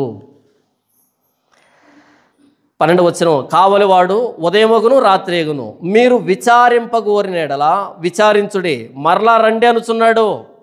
టైం అడిగారంటే అలా వెళ్ళారంట, మళ్ళీ వస్తున్నారంట, మళ్ళీ అడుగుతున్నారు, మళ్ళీ వెళ్తున్నారు. పాపం ఎప్పుడు పోతుందో తెలియదు కదా. మనకేదైనా సమస్య వచ్చిందనుకో అలా టీవీ దగ్గర కూర్చుంటాం అంతే. ఇంకొక గంటలో న్యూస్ మారిపోతుందేమో, ఇంకొక గంటలో న్యూస్ మారిపోతుందేమో. ఆ న్యూస్ మారిపోతుందా, ముదిరిపోతుంటుందా. ఏదైనా పరిస్థితి వచ్చింది, ఉదాహరణకి ఇంట్లో ఫంక్షన్ పెట్టుకున్నాం, రేపటి నుంచి తుఫాను స్టార్ట్ అన్నారు, అంతే టీవీ దగ్గర కూర్చుంటాం. ఎందుకని? ఆ తుఫాను అటు ఒరిస్సాకి వెళ్ళిపోయింది, ఇటు వైజాగ్ వెళ్ళిపోయిందని చెప్తారని మన ఆలోచన. వాడేం చెప్తుంటాడు, ముందేమంటాడు 60 కిలోమీటర్ల స్పీడ్తో వస్తుంది అంటాడు. ఇంకో అర్ధగంటకి ఏమంటాడు, కాదు 80 కిలోమీటర్ స్పీడ్ అంటాడు, కాదు 120 అంటాడు. మనం ఏదైతే వినకూడదు అనుకుంటామో అదే చెప్తుంటారు. ఇదే జరుగుతుంది ఇక్కడ. చూడండి, మీరు విచారింపగోరిన ఎడల విచారించుడి, మరలా రండి అనుచున్నాడు. ఇంతవరకు ఎదోమును కూర్చున్నటువంటి దేవోక్తి అయిపోయింది. మొదట బబులోను కూలిపోయింది, రెండవ సందర్భంలో ఎదోము కూలిపోయింది, ఇప్పుడు అరేబియా. వీళ్ళు ఇంక చెప్పనలివి కాదు, వీళ్ళు ఎడారోళ్ళు. ఈ అరేబియా ప్రాంత నివాసులు ఉన్నారు, వీళ్ళంతా శత్రువులు ఇశ్రాయేలీయులకి. మనం చదువుకున్న పోయిన వారం ఎన్నో కీర్తన 83వ కీర్తన చూడండి. ఈ ఎడారి నివాసులు ఎవరు, ఏంటి వీళ్ళకి ఇశ్రాయేలుకు ఉన్న శత్రుత్వం చూడండి. 83వ కీర్తన 5వ వచనం, ఏక మనసుతో వారు ఆలోచన చేసుకుని ఉన్నారు, నీకు విరోధముగా నిబంధన చేయుచున్నారు, గుడారపు వాసులైన ఎదోమీయులను, వాళ్ళకి అయిపోయింది ఇప్పుడు దోమా అని చదువుకున్నాం. గుడారపు వాసులైన ఎదోమీయులను, ఇష్మాయేలీలను, వీళ్ళ ఎడారోళ్ళు, ఇష్మాయేలీలను, మోయాబీలను, హగ్రీలను, గెబలవారును, అమ్మోనీయులను, అమాలేకీయులను, ఫిలిస్తీయులను, తూరు నివాసులను నీకు విరోధముగా నిబంధన చేసుకుని ఉన్నారు. ఇది విషయం. ఈ ఇష్మాయేలీలు ఉన్నారే, వాళ్ళు అరబీ దేశస్తులు, ఎడారి ప్రజలు. వీళ్ళు బలమైన వాళ్ళు వీళ్ళు. మనం ఇష్మాయేల్ గురించి మాట్లాడుతున్నప్పుడు, అమ్మ నీకు కొడుకు పుడతాడు, ఆ కొడుకు ఎలాంటి స్వభావంలో పుడతాడు? గాడిద కాదు, ఇంకొక ఆప్షన్ చెప్పండి. అడవి గాడిద. మామూలు గాడిద కాదు. మామూలు గాడిద కొంచెం మచ్చిక చేసుకుంటే మర్యాదగా ఉంటుంది. అడవి గాడిద మచ్చిక కాదు. అది అడవి గాడిద వంటి స్వభావము. తర్వాత అందరి చెయ్యి అతనికి, అతని చెయ్యి అందరికీ విరోధంగా ఉంటుంది. ఎప్పుడు గొడవే, ఫైటింగే. అందరి చెయ్యి అతనికి, అతని చెయ్యి అందరికీ విరోధంగా ఉంటుంది. ఎప్పుడు షేక్ హ్యాండ్ ఇచ్చి కంగ్రాచులేషన్ చెప్పడం, ఎప్పుడు పెట్టుకున్నా సరే కుస్తీ పడదామా అంటుంటాడు. అది విషయం. పుట్టకుండా చెప్పాడు వీడు ఎలాంటోడంటే అందరితో ఫైటింగే తప్ప స్నేహము, ఫ్రెండ్షిప్ అనేది తెలియదు. వాడి డిక్షనరీలో ఫ్రెండ్షిప్ అనేది ఉండదు చెప్పాడా. అడవి గాడిద వంటి స్వభావం, అతని చెయ్యి అందరికీ, అందరి చెయ్యి అతనికి విరోధంగా ఉంటుంది. విరోధం తప్ప ఇంకోటి తెలియదు. ఎంత నీదని మాట్లాడుతుంటాడు. అలాంటి వాడు పుడతాడు తల్లి అని చెప్పాడు. ఎవరికి? హాగర్కి. పుట్టాడా? పుట్టగానే అమ్మ కొడుకులు ఇద్దరు కలిసి ర్యాగింగ్ చేస్తున్నారు. ఎవరిని? ఇస్సాకుని. అదే తమ్ముని ఎందుకు ర్యాగింగ్ చేస్తున్నారు? పెద్ద కొడుకు అన్న, తమ్ముడు పుట్టాడు, తమ్ముడిని ఎత్తుకొని భుజాన్ని తిప్పాలి, ఆడిపించాలి. కానీ ఏం చేస్తున్నాడంటే అమ్మతో కలిసి ర్యాగింగ్ చేస్తున్నాడు తమ్ముడిని ర్యాగింగ్ చేసినాడు. మిగతా వాళ్ళు ఏం చేస్తుంటాడు? స్మగ్లింగ్ చేస్తుంటాడు కదా. అది మాట్లాడుతున్నాడు అక్కడ. ముందు ఎదోమీయులకు అయిపోయింది, ఇప్పుడు ఇష్మాయేలీలో చూద్దాం. ఈ అరేబియాల గురించి ఏం మాట్లాడుతున్నాడు? 13వ వచనం. అరేబియాను గురించిన దేవోక్తి. దదానీయులైన సార్ధవాహకులారా అంటే గాడిదల మీద తిరుగుతుంటారు. అది విషయం. అంతేనా? సార్ధవాహకులారా, సాయంకాలమును మీరు అరబీ ఎడారిలో దిగవలెను. తేమా దేశ వాసులారా, ఇవన్నీ పైన దెదాను కానీ, తేమా కానీ, అరబీ కానీ, తర్వాత 2 దేశాలు వస్తాయి. ఇవన్నీ కూడా ఈ ఎడారి ప్రాంతంలో ఉండేటువంటి ప్రాంతాలు. ఒక తెగకు సంబంధించి మాట్లాడుతున్నాడు. మనకు తెలుసు కదా, 12 మంది పుట్టారు. ఎవరికి? ఇష్మాయిల్కి ఎంతమంది పుట్టారు? ఇష్మాయిల్కి 12 మంది కొడుకులు, 12 మంది రాజులే, 12 మంది పెద్ద పెద్దోళ్ళే, 12 తెగలు అనుకో ఉదాహరణకి. అలా ఒక్కో తెగ బలమైన తెగే. వాళ్ళ గురించి మాట్లాడుతున్నాడు. 14వ వచనం. తేమా దేశ నివాసులారా, దప్పికొన్న వారికి నీళ్లు తండి, పారిపోతున్న వారికి ఎదురుగా ఆహారం తీసుకుని రండి. అంటే తేమాలో నీళ్లు లేవు, తేమాలో తేమ లేదు. అది విషయం. తేమా దేశ నివాసులారా, దప్పికొన్న వారికి నీళ్లు తండి. పాపం పరిగెత్తి అలిసిపోతున్నారు తేమాలో. కానీ బలమైన వాళ్ళు శత్రువు చేతిలో ఓడిపోయి పరిగెడుతూ ఉంటే, దప్పికైపోతుంటే నీళ్ళు తండి. తేమాకి తేమ లేదు. పారిపోతున్న వారికి ఎదురుగా ఆహారం తీసుకుని రండి. ఖడ్గభయము చేతును, దూసిన ఖడ్గభయము చేతును, ఎక్కువ పెట్టబడిన ధనుసుల భయము చేతును, క్రూర యుద్ధ భయము చేతును వారు పారిపోతున్నారు. ప్రభు నాకు ఇలాగ సెలవిచ్చి ఉన్నాడు. కూలివారు ఎంచునట్లుగా ఒక ఏడాదిలోనే కేదారు ప్రభావమంతయు నశించిపోవును. కేదారు అంటే అదే అరబీ ప్రాంతంలో ఒకటి. కేదారీల బలాఢ్యుల విలుకాండ్లలో శేషించువారు కొద్దివారగుదును. ఇలాగు జరుగునని ఇశ్రాయేలు దేవుడైన యెహోవా సెలవిచ్చి ఉన్నాడు. ఏమన్నాడు ఇక్కడ? కూలివారు ఎంచునట్లుగా ఒక ఏడాదిలోనే కేదారు ప్రభావం అంతా నశించిపోను. కూలివాడి సంవత్సరం అంటే ఖచ్చితంగా 360 సంవత్సరాలు. ఒక్కరోజు ఎక్స్ట్రా కూడా చేయడు. కూలివాని లెక్క ప్రకారం ఒక సంవత్సరం, ఒక ఏడాదిలో కంటే 360 రోజులకి ఫినిష్. కేదారు ఉండదు, దెదాను ఉండదు, తేమా ఉండదు, అరబీ దేశం ఉండదు. వాళ్ళు ఎంత భయపడిపోతున్నారంటే ఆ ఖడ్గ భయానికి పరిగెడుతున్నారు, పారిపోతున్నారు. దప్పిక అవుతుంది, ఆకలి అవుతుంది. వాళ్ళకి ఎవరైనా దప్పికి నీళ్ళు ఇవ్వండి, ఆహారం పెట్టండి అని ప్రవక్త చెప్తున్నాడు. కానీ వీళ్ళు శత్రువులు ఇశ్రాయేలీయులకి. ఈ అధ్యాయంలో దేవుడు ఏం చెప్తున్నాడు అంటే, నేను సార్వభౌమ అధికారం కలిగిన దేవుణ్ణి, నేను కేవలం ఇశ్రాయేలుకు దేవుని మాత్రమే కాదు, సర్వప్రపంచానికి దేవుణ్ణి. ప్రతి జనాంగం, ప్రతి తెగ, ప్రతి జాతి నా చేతిలో ఉంది. నా తీర్పులు భూలోకమందంతటా ప్రకటించబడుతున్నాయి, నెరవేర్చబడుతున్నాయి. నేను చిన్న దేవుణ్ణి కాదు అంటుంటారు చాలామంది. ఏంటి విదేశీ దేవుని నమ్ముకున్నారు? విదేశీ దేవుని కదరా స్వామి, దేశాలను చేసిన దేవుణ్ణి నమ్ముకున్నాం, ఈ సృష్టిని చేసినని నమ్ముకున్నాం. బెల్షస్సరు ఎవరిని స్తుతించాడు? బంగారు, వెండి, ఇత్తడి, ఇనుము, కర్ర, రాయి అనువాటితో చేయబడిన దేవతను స్తుతించరు. కానీ నీ ప్రాణమును, నీ సకల మార్గమును ఏ దేవుని వశమును ఉన్నవో ఆ దేవుణ్ణి కనపరచలేదు. మేము నమ్ముకున్నది విదేశీ దేవుణ్ణి కాదు. మన ప్రాణము, మన సకల మార్గాలు ఏ దేవుని వశమును ఉన్నవో ఆ దేవుని నమ్ముకున్నాం. ఒకప్పుడు బెల్షస్సర్ లాగా తిని త్రాగుతూ ఉన్నాం. ఒకప్పుడు బెల్షస్సర్ లాగా మనం కూడా తిని తాగి రికార్డింగ్ డ్యాన్స్లు వేసుకుంటూ ఉన్నాం రోడ్ల వెంబడి, అవునా? ఇప్పుడు ఆ చేయబడిన దేవతలను వదిలిపెట్టి మనల్ని చేసిన దేవుని దగ్గరికి వచ్చాము. ఆయన పేరు ప్రభువైన యేసుక్రీస్తు వారు. బబులోను చేసినటువంటి ఆ విగ్రహారాధనకి, ఆ మోసానికి, బలాత్కారానికి, అన్యాయానికి, క్రూరత్వానికి, దోపిడీకి బబులోను కూలిపోయింది, బబులోను నాశనమైంది. మరి ప్రభువైన యేసుక్రీస్తు వారు ఎందుకు కూలిపోయాడు, ఎందుకు నాశనం అయ్యాడు? బబులోను లాంటి మన బ్రతుకులు. బబులోను కూలిపోవడంలో న్యాయం ఉంది, ఎందుకంటే అది క్వాలిఫైడ్, డిజర్వ్ ఫర్ జడ్జిమెంట్. కానీ మనం కూడా నాశనానికి నిర్ణయించబడిన వాళ్ళు బబులోను లాగా. కానీ ప్రభువైన యేసుక్రీస్తు వారు బబులోను కూలిపోయిన అన్నట్టుగా ప్రభువైన యేసుక్రీస్తు వారు కూలిపోయాడు, ఆయన మరణించాడు. ఎందుకని? మన బ్రతుకులు సరిచేయడానికి. ఎదోము పరిస్థితి ఏంటి? తెల్లారుతుందా, ఎంత అయింది, ఎంత సమయం అయింది అని అడుగుతుంది కదా. నిరుత్సాహంలో, చీకట్లో, ఆ బాధల్లో కృంగిపోయి ఉన్నాం. ఒకప్పుడు మన బ్రతుకులన్నీ ఇవే. ఎప్పుడెప్పుడు కష్టాలు పోతాయా, ఈ రోగాలు పోతాయా, సమస్యలు పోతాయి, ఇబ్బందులు పోతాయని ఆ చీకట్లోనే కూర్చోన్నాం. ఎంత సమయం అవుతుంది.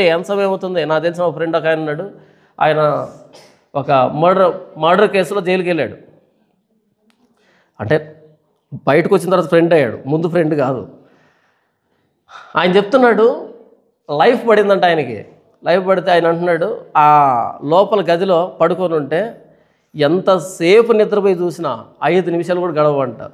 ఎంతసేపు నిద్రపోయినా, ఎంతసేపు తప్పించుకుందాం అనుకున్నా 5 నిమిషాలు కూడా గడవంట. ఇక లైఫ్ పడింది. పరిస్థితి ఏంటి?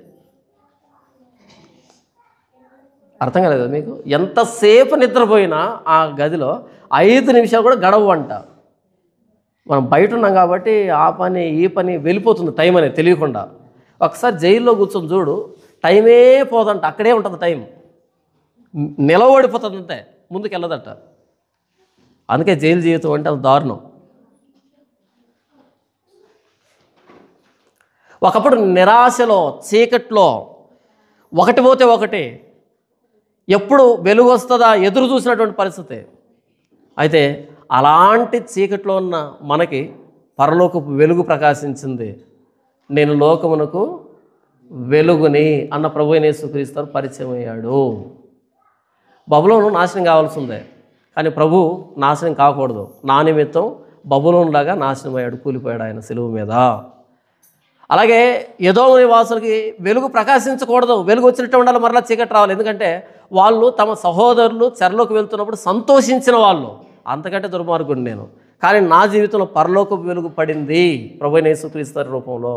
నీతి సూర్యుడు ఉదయించాడు, పగటి యందు నడుచుకున్నట్టుగా క్రైస్తవ జీవితానికి ఆయన ఆహ్వానించాడు.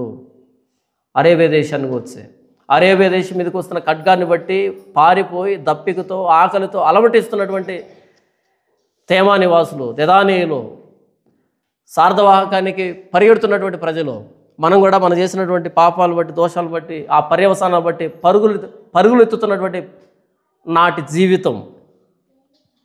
ప్రభువైన యేసుక్రీస్తు, నా శరీరం ఇది నా రక్తం, దీన్ని తిని త్రాగువాడే నిత్య జీవం గలవాడు. అలాంటి పర్యవసానాలతో కుళ్ళిపోతూ పరిగెడుతూ నిస్సహాయ స్థితిలో ఉన్నటువంటి మనల్ని ప్రభు తన శరీరం తన రక్తం ఇచ్చి మనల్ని పోషిస్తున్నాడు ఆధ్యాత్మిక జీవితంలో, స్పిరిచువల్ రియాలిటీతో.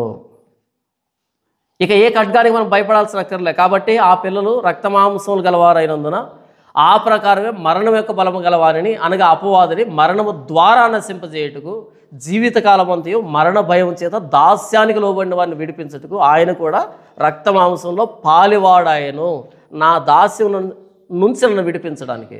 ఖడ్గమా గొర్రెల కాపరి మీద పడు, నా మీద పడాల్సిన ఖడ్గం నా ప్రభువైన యేసుక్రీస్తు వారి మీద పడింది. అరేబియా నివాసులు ఖడ్గానికి వెర్రోళ్ళై పరిగెత్తారు కదా, మనం కూడా ఖడ్గానికి అప్పగించబడిన వాళ్ళం, నాశనానికి అప్పగించబడిన వాళ్ళమే, విశ్రాంతి లేని వారిగా తిరుగుతున్నాం. అయితే ప్రభువైన యేసుక్రీస్తు వారి మీద ఆ శిలువ మరణం పడడం ద్వారా మనం తప్పించబడ్డాం. ఖడ్గం ఆయన మీద పడింది, మనకు మనశ్శాంతి వచ్చింది. ఆయన శరీరం ఆయన రక్తాన్ని తిని త్రాగేటువంటి స్థితిలోనికి నీవు నేను వచ్చాం. యెషయా గ్రంథం 21వ అధ్యాయంలో బబులోను కూలిపోయింది, ఎదోము నాశనం అయింది, అరేబియా దేశం నాశనం అయిపోయింది. ఇవన్నీ నాశనం కావడానికి దేవుని సార్వభౌమ అధికారం కింద అవి ఉన్నాయి. దేవుడు ఏ రాజ్యాన్ని ఎక్కడికి అప్పగిస్తాడో అది ఆయన న్యాయం మీద, ఆయన నీతి మీద, ఆయన పరిశుద్ధత మీద ఆధారపడి ఉంటుంది. అయితే నా దోషం, నా అతిక్రమం ప్రభువైన యేసుక్రీస్తు వారి మీద పడింది. ఇందులో కూడా దేవుని న్యాయం ఉంది. నేను చేసిన దానికి ప్రభువైన యేసుక్రీస్తు వారు అప్పగించబడ్డాడు. దేశాలను వదిలిపెట్టలే, కానీ నిన్ను వదిలిపెట్టాడు. దేశాలను వదిలిపెట్టలే ఆయన, కానీ నన్ను వదిలిపెట్టాడు. ఆ స్థానంలో ప్రభువైన యేసుక్రీస్తు వారిని బలిగావించాడు. తండ్రి ఇంతవరకు యెషయా గ్రంథం 21వ అధ్యాయం ద్వారా బబులోను దేశాన్ని ఎలా కూల్చారో, ఎదోము ఎలా నాశనం అయిందో, అరేబియా దేశస్తులు ఎలా భయపడ్డారో మీరు వివరించిన విధానం బట్టి మీకు కృతజ్ఞతలు. నా తండ్రి బబులోను కంటే మరి దారుణమైన బ్రతికిన వాడిని, ఎదోము కంటే నా సహోదరుల నాశనాన్ని చూసి సంతోషించిన వాడిని, అరేబియా దేశస్తుల కంటే ఇశ్రాయేళ్ల దేవుని ప్రజల క్షేమాన్ని చూసి బాధపడిన వాడిని. అయితే నాకు నియమించబడిన ఖడ్గాన్ని, నాకు నియమించబడిన నాశనాన్ని, నాకు నియమించబడిన ఉపద్రవాన్ని నా ప్రభువైన యేసుక్రీస్తు వారి మీద మీరు మోపి, నా దోషాలను బట్టి ఆయన నలగొట్టి ఆయన అప్పగించడం ద్వారా నన్ను విడిపించినందుకై, నా మీదకి రావాల్సిన శిక్షను ఆయన మీద విధించడం ద్వారా మీ పరలోకపు న్యాయాన్ని బట్టి, ఆ ప్రాయశ్చిత్తాన్ని బట్టి మీకు కృతజ్ఞత తెలియజేస్తాం. ఇంత గొప్ప ప్రేమ నా ఎడలు చూపించడానికి దేశాలు తప్పించుకోలేదు మీ శిక్ష నుంచి, కానీ నేను తప్పించబడ్డాను నా ప్రభువైన యేసుక్రీస్తు రక్తాన్ని బట్టి. ఇంత గొప్ప ప్రేమని నేను ఏమని వర్ణించగలను, ఏమి తిరిగి ఇవ్వగలను? నా ప్రభువైన యేసుక్రీస్తు శ్రేష్టమైన నామములో ఆరాధిస్తున్నాను తండ్రి. ఆమేన్.